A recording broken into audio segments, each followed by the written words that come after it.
Today's English shadowing. Let's get started. All parties are blaming each other for the dire situation in Gaza. Life in Gaza, for many, is now all about walking and waiting. People walk to water tanks and wells, to bakeries, to wherever someone has some food to distribute.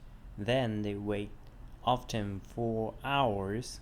Sometimes they go home empty handed. At night, they wait for dawn, which usually brings a lull in Israel's bombardment and the chance to catch a few hours of sleep. The 2.2 million people in Gaza has now endured more than a month of war and near total siege. Some are also nearing a month of displacement. Since October 13th, Israel has repeatedly told the 1.1 million inhabitants of northern Gaza to flee south. About three-quarters are thought to have hated to the warming hated heat to have hated the warming. There are fewer Israeli strikes in the south, but it is hardly safe.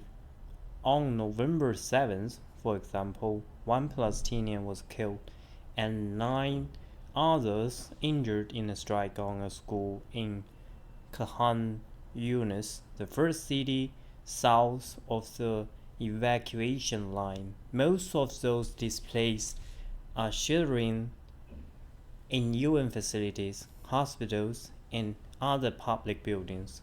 All of them bursting at the seams at a vocational training center in Khan Yunis, the most crowded UN shelter. Each resident has less than 2 square meters of personal space, and each toilet is shared by at least 600 people. Before the war, the average person in Gaza received 80 liters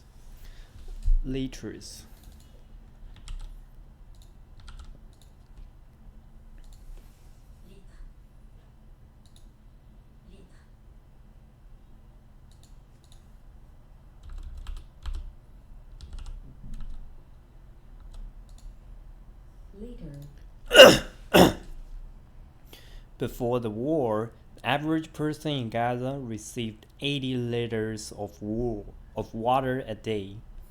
Before the war, the average person in Gaza received 80 liters of water a day. In emergencies, the UN says a minimum of 15 liters is needed for drinking, cooking, and hygiene. The typical daily allotment now is just 3 liters, much of it dirty stuff that comes from agricultural wells. Bathing has become an unimaginable luxury for many Gazans, and dehydration is a common complaint. It's a common complaint. It's a common complaint. Health workers say there have been thousands of cases of diarrhea caused by poor sanitation. Food is scarce too. Shoppers struggle to find basics like eggs, rice, and cooking oil. They queue overnight at a handful of bakeries still operating to secure a few loaves of flatbread. A typical meal is ready to eat staples and a few vegetables, canned tuna and raw onions, perhaps with a bit of bread. Some mothers are using contaminated water to prepare baby formula. On November 7th, the Israeli army denied that there was a shortage of food, water, and other basic supplies in Gaza. It said that 665 lorries carrying 3,000 tons of food and 1.1 1.15 million liters of water had entered the enclave since October 21st. Leader.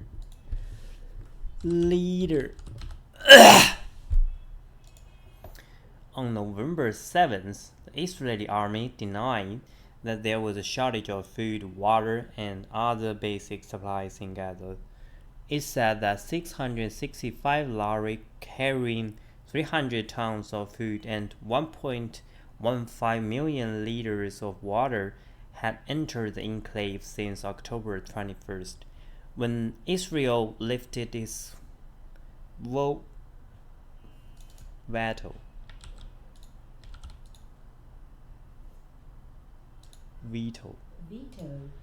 When Israel lifted its veto on aid deliveries, the numbers sound impressive until you divide them among 2.2 million people over 18 days. The shipment worked out to just 76 grams of food and 29 milliliters of water per person a day. The situation is worse in northern Gaza. An estimated 300,000 people either could not or did not heed Israel's evacuation order. Aid agencies have struggled to deliver supplies to the area, which is now cut off from the south by Israeli troops. The UN says there are no bakeries still operating in the north. Some Palestinians who have tried bloodily to flee from the area have found the journey perilous.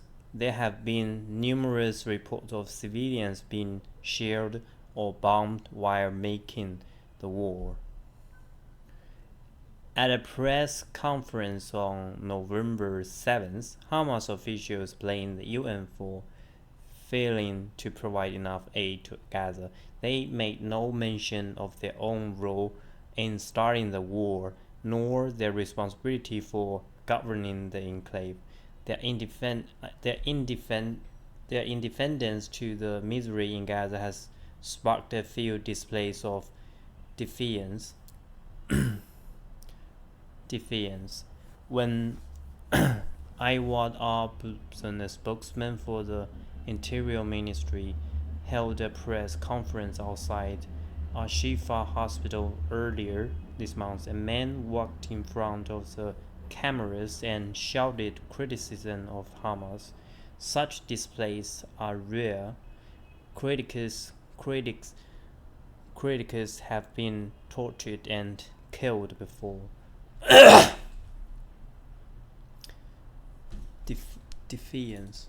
Defiance.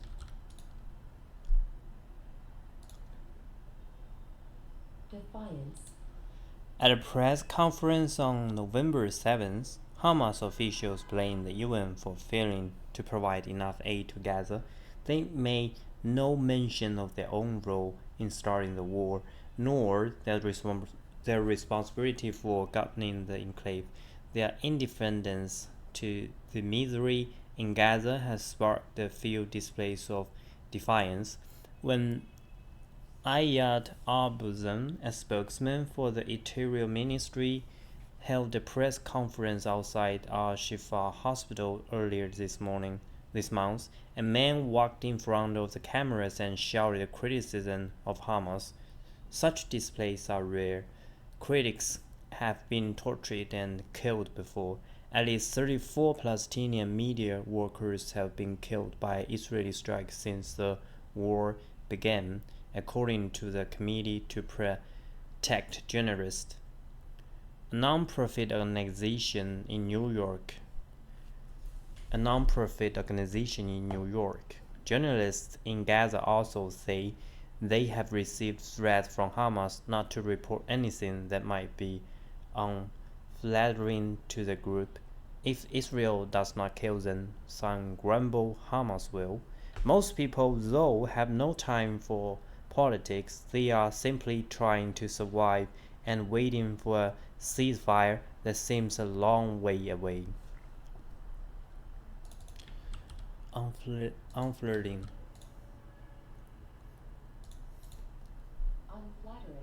unflattering,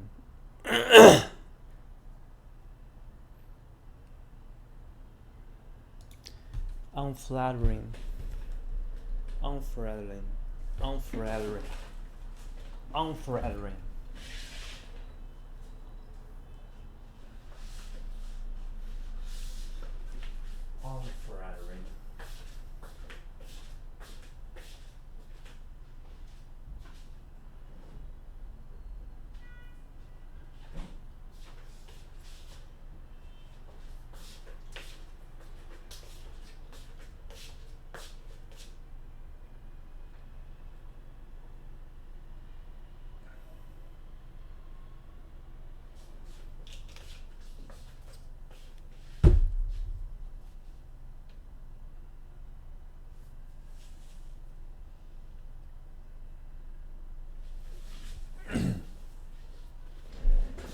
At a press conference on November 8th, Hamas officials blamed the UN for failing to provide enough aid to Gaza. They made no mention of their own role in starting the war, nor their responsibility for governing the enclave. Their indifference to the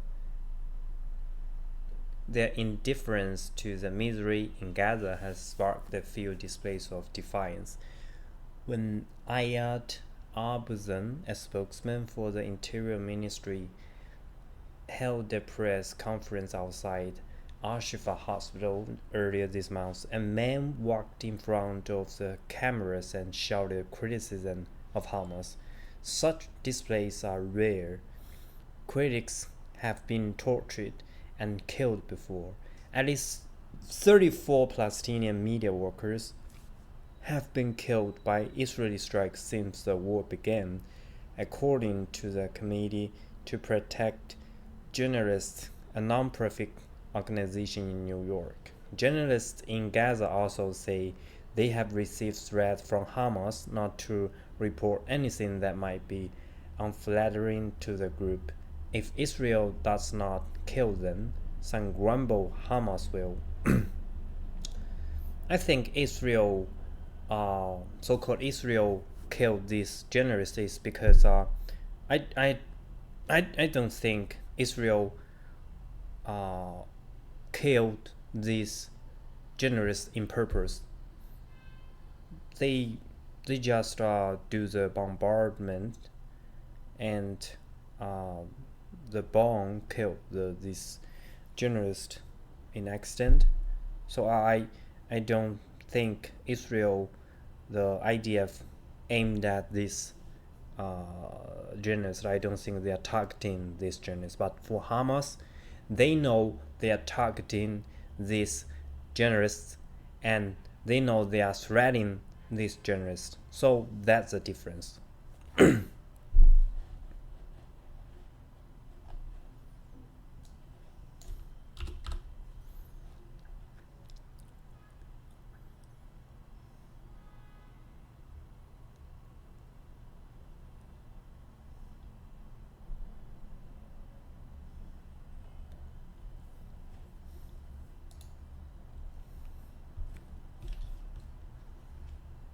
Artificial intelligence again,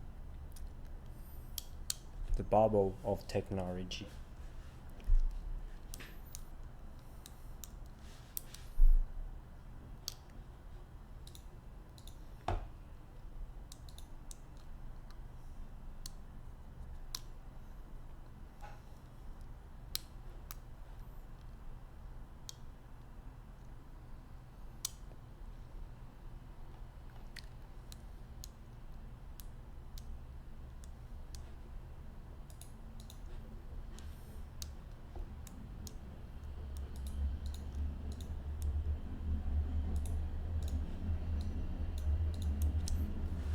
How artificial intelligence will transform fame. Those complaining the loudest about the new technology stand to benefit the most. Computers have spent decades disrupting human-run jobs.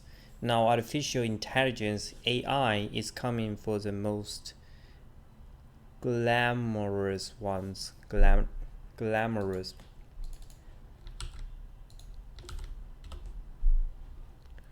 Glamorous.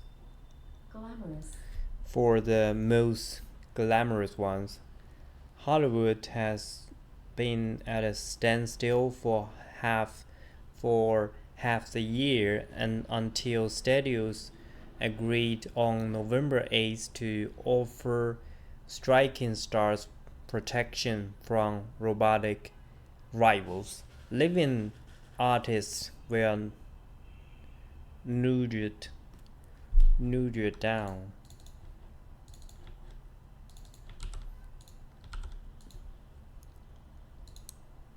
Nudged. Living artists were notched down this week's music charts by a dead Beatle.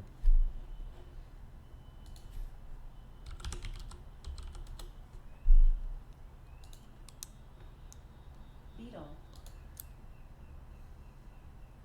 Resurrected by AI, actors like Scarlett Johansson and authors like John Grisham are suing tech firms over the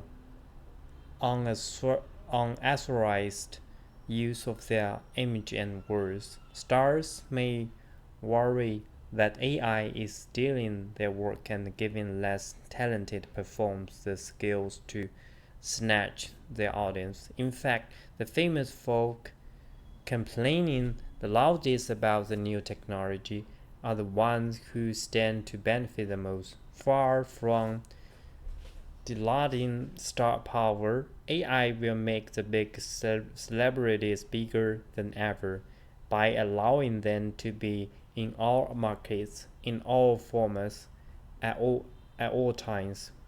Put your hands together or insert your earplugs if you prefer for the rise of the Armistar.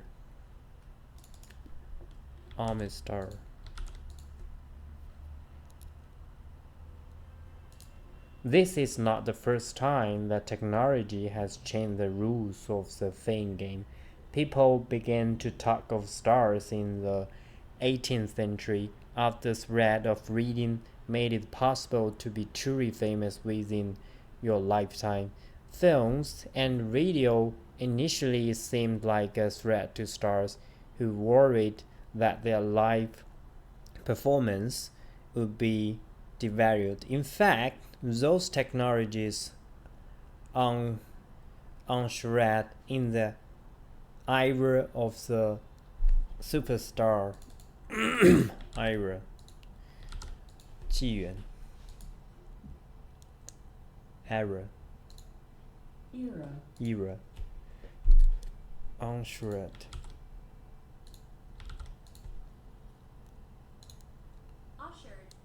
ushered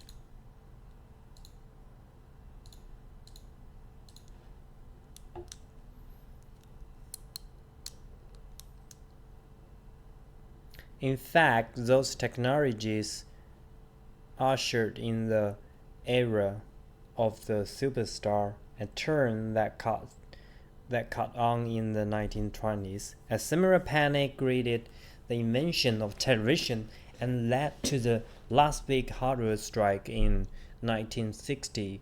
But again, the new tech made the famous even more so, bringing them into every living room. By the 1980s, people were talking of megastars.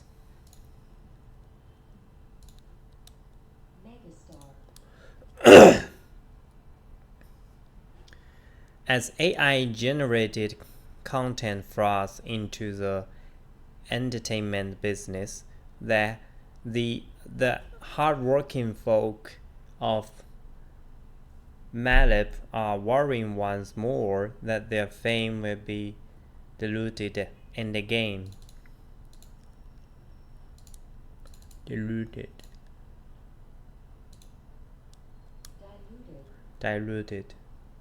diluted. The hard-working folk of Malibu are worrying once more that their fame will be diluted, and again, the outcome is likely to be the opposite. One of the paradoxes of their internet age is that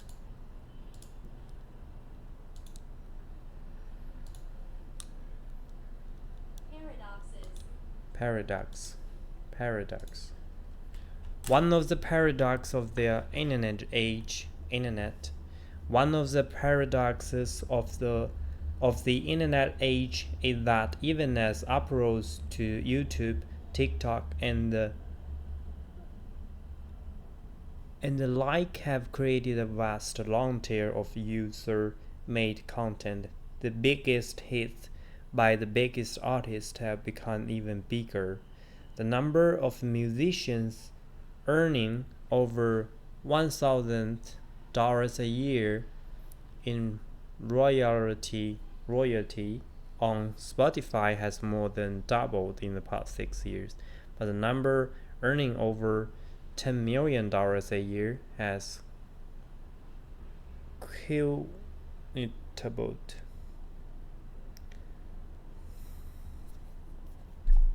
Quintupled,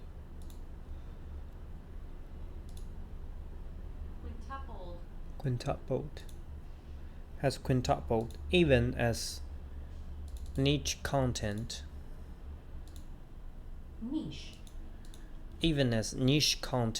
thrives. See shanties, whistling, and all kinds of eccentricities. Taylor Swift is marching through the most lucrative concert tour in history. It is a mid-ranking artist who have suffered. Similar patterns hold across entertainment. The number of feature films released each year has doubled in the past 2 decades, but the biggest blockbusters have simultaneously doubled their share of the total box office. A tide of self-published books has not eroded the sales of star writers. In a sea of choice, audience rely more on recommendations, both algorithmic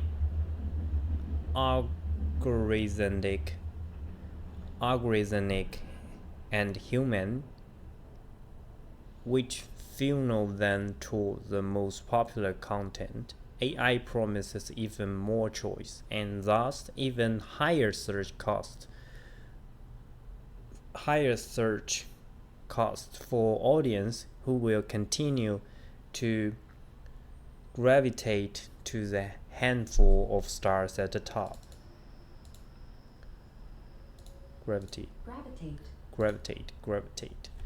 AI will give these megastars the ability to be truly omnipresent for their fans. AI-powered doubling is already allowing actors and podcasters to speak to foreign audience instantly and in their own voice. It will soon be standard for video to be added so that their lips match the new language too. In-demand actors may get more work because AI removes the perennial Hollywood problems of crowded schedules, allowing stars to perform alongside each other while not being together at all. Digital buttocks will increase actors' shift life and even enable them to perform posthumously. Disney has acquired the right to the voice of James Earl Jones 92 so that Darth Vader can scare children for generations to come. Everything, everywhere, all at once. Stars will also be able to perform for fans in formats that are only beginning to emerge. The ABBA avatars that sells out the London arena 7 times a week, and the celebrity voiced chatbox recently launched by Meta are just a taste of the ways in which the biggest stars will be able to satisfy and monetize their fans.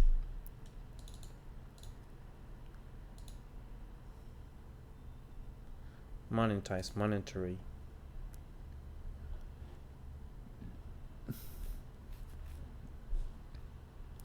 Those opportunities come with strings attached. Artists are right to worry about copyright, which must be protected if AI is not to become a legalized form of piracy. Piracy. Past technologies were no different. The printing press led to the first copyright laws in the 18th century. Royalty payments were rejiggled in the 1960s to compensate big screen actors whose work were shown on TV. The musician free for all, unleashed by companies like Napster at the turn of the century, eventually gave way to deals between streamers and record companies. Content creators have legitimate questions about permission and payment. We declare an interest here. Until those are answered, AI will be a legal Wild West. The bigger question is how the age of the Army Star will suit audience. The risk is boredom. AI is brilliant at remixing and regurgitating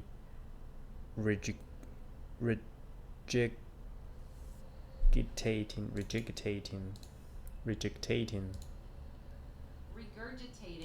and regurgitating old materials, but less good at generating the post-racing spontaneous stuff that is, for now, a human specialty. AI output may nonetheless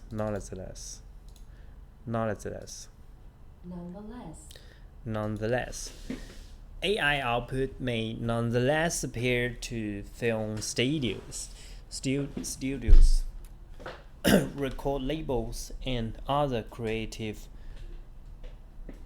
middlemen who prefer to minimize risk by sticking to tried and tested ideas. Hollywood already favors franchises over new work. Witness the rash of squares and reboots at the box office. AI will let studios apply the same principles to actors. At the age, Luke Skywalker stars in Disney's latest Star Wars spin-off. At present, audiences are wowed by such trickery. They may grow tired of it long before Fast and Furious 94. Yet the entertainment market is strongly self-correcting. Audiences have the power to turn a hot property into a has-been in an instant, as stars are all too aware, and even as AI-powered entertainment grows, consumers still seem to relish human drama. Sports, perhaps the most AI-proof, flesh and bones spectacle. Spectacle.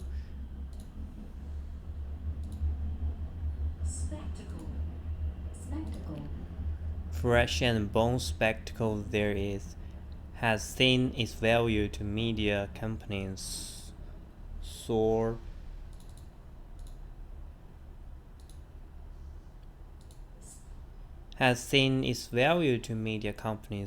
in recent years. Meanwhile, no one watches computer-powered chess, though its best players could be inhuman. Moreover, AI will make entertainment's long tail even longer, with deeper niches and more person, personalized.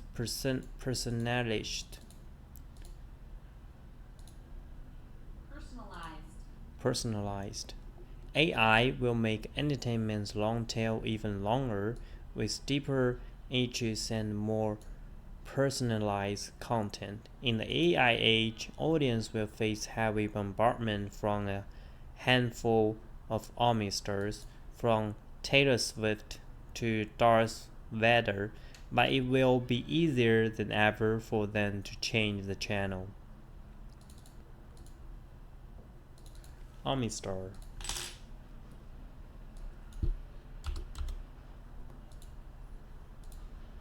Omni. Army star. A handful of army star.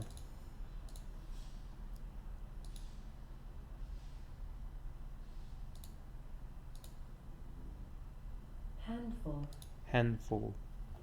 Handful files. Ukraine inches closer to join the EU. Good news has been seen on the ground for Ukraine of late. Its counteroffensive to kick out Russian troops has stalled. The fighting in Israel and Gaza has stolen some of the limelight it needs to keep money and arms flowing from allies, and prospect of Trumpism rebooted in America feels ever more real. So a thumbs up from the EU that Ukraine is on track in its journey towards joining the club will be a welcome Philip in Kiev, even though it will be years before it actually becomes a member. On November on November 8th, the European Commission in Brussels unveiled its annual assessment of how countries who aspire to become EU members are getting on with the reforms needed to do so. 8 are actively vying to join, as well as Ukraine, including Georgia, Moldova, and 6 countries in the Western Balkans that have sought to join the EU for decades. 6 have sought to join the EU for decades. Turkey is nominally still a candidate country, but its accession talks have been placed on hold. Ukraine is by far the biggest of the active applicants. The upshot of the report is that Ukraine and Moldova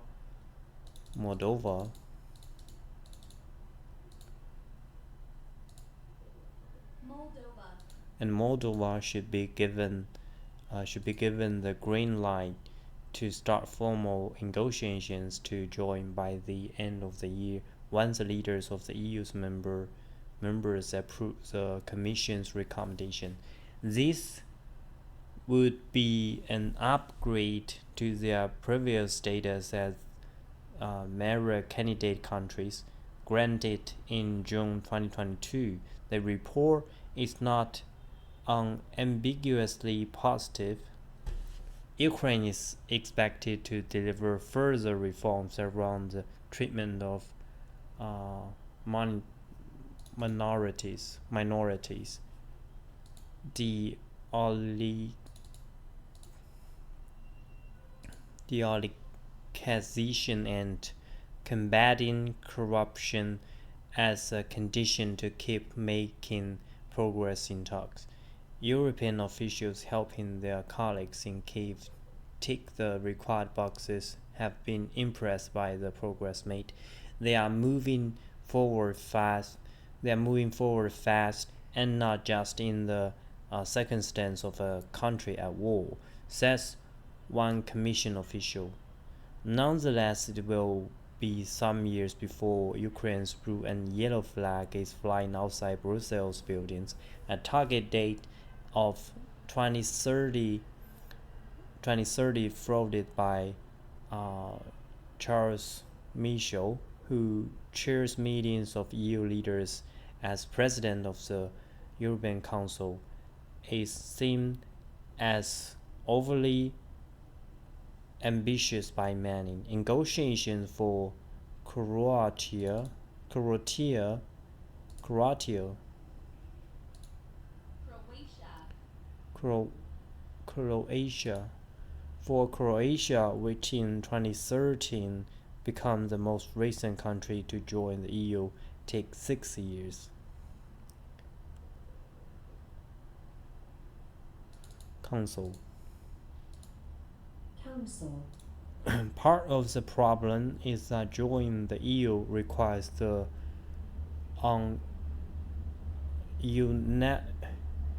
unanimous approval of all existing member states at every stage of the process.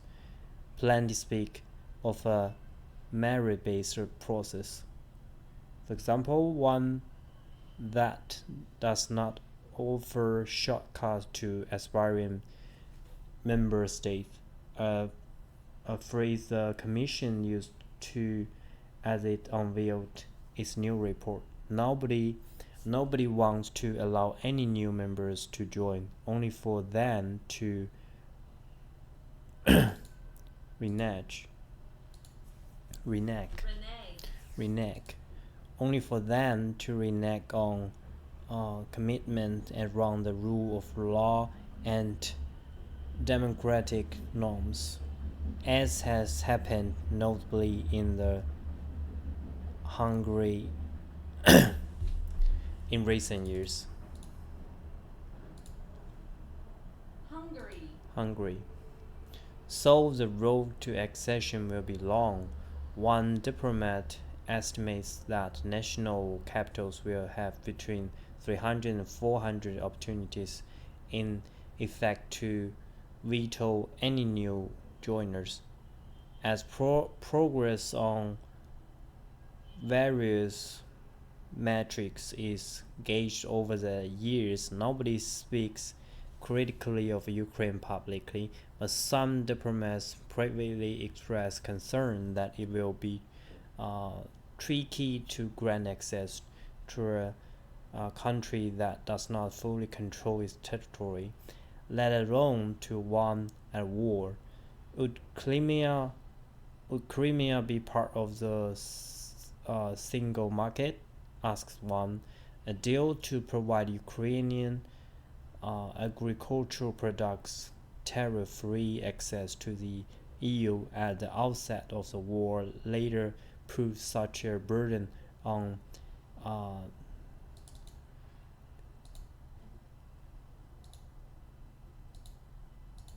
Hungary.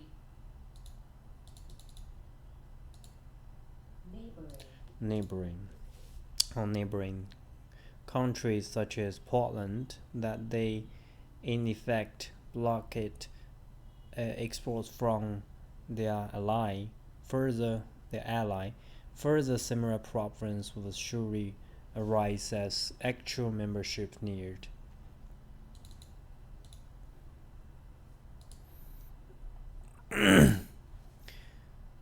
Such questions will not apply to the other aspiring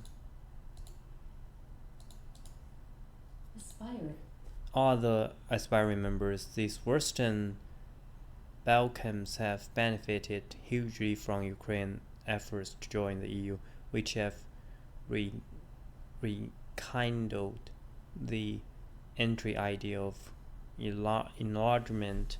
So, though question the fairness of allowing Ukraine to potentially join ahead of countries that have been hoping to become EU members for years, at Roma.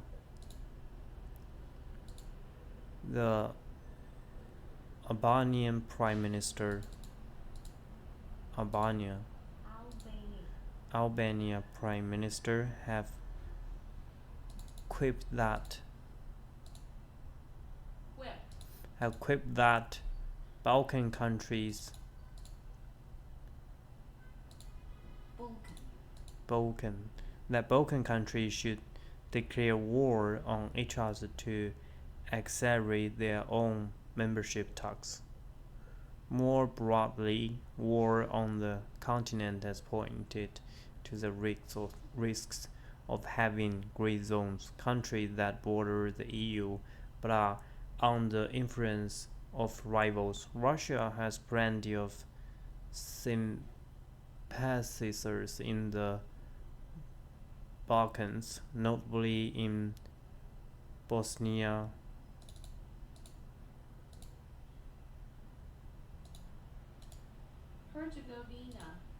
Herzegovina that was once irritating. In these new geopolitical times, it is intolerable.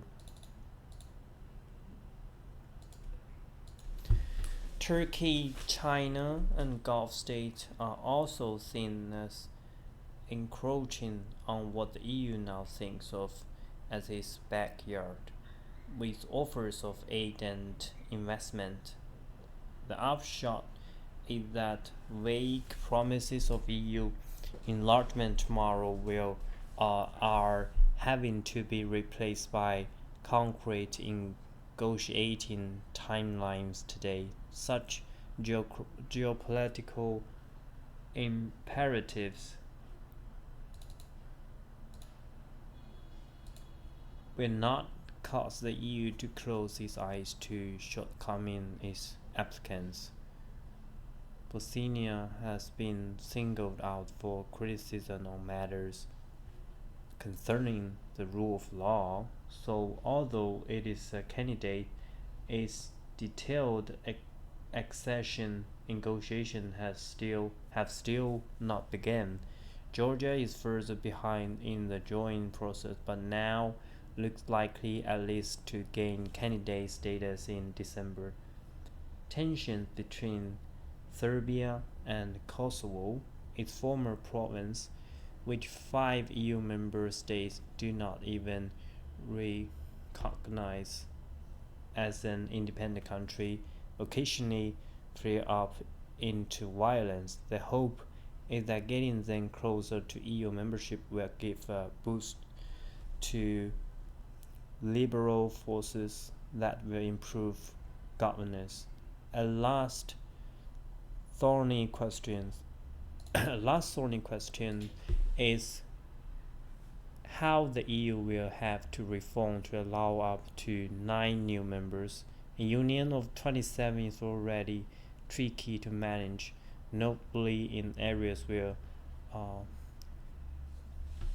unanimity is required.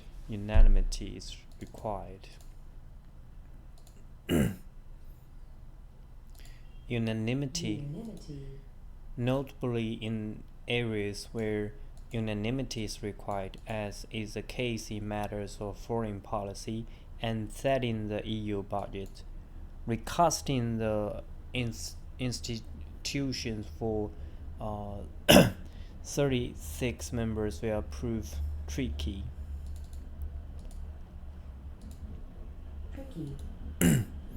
But by giving a tentative green light to the aspiring members, the EU's existing countries are committing that they too will be ready when the time comes. Tentative.